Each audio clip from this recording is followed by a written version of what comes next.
స్పెషల్గా పెళ్ళైన వాళ్ళకి చెప్తున్నాను, మనం బికినీ వేసుకున్నా ఏది వేసుకున్నా ఆ 4 గోడల మధ్య మన భర్త తోటే మన సంతోషమైన ఏదైనా అది పబ్లిక్గా ఉండాల్సిన పని లేదు. పెళ్ళైన వాళ్ళకి చెప్తున్నాను, నువ్వు ఎంత పాష్గా ఉండు, ఎంత బికినీలైనా వేసుకో, నీ అందం నీ భర్త వరకే, సొసైటీకి అవసరం లేదు.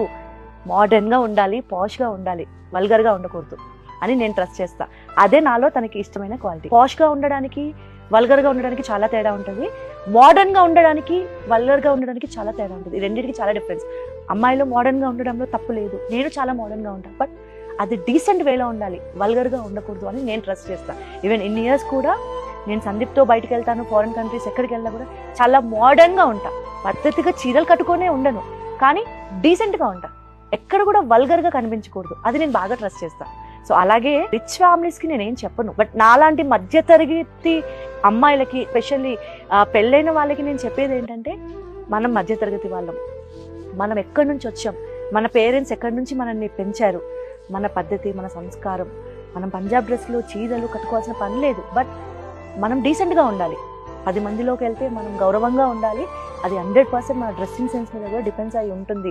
మనం మిడిల్ క్లాస్ ఫ్యామిలీస్కి చెప్తున్నా, మనం ఎక్కడి నుంచి వచ్చామనేది మనం గుర్తుపెట్టుకొని దానికి తగ్గట్టుగా మన వస్త్రధారణ ఉంటే మనకి గౌరవం, మన కుటుంబానికి కూడా గౌరవం.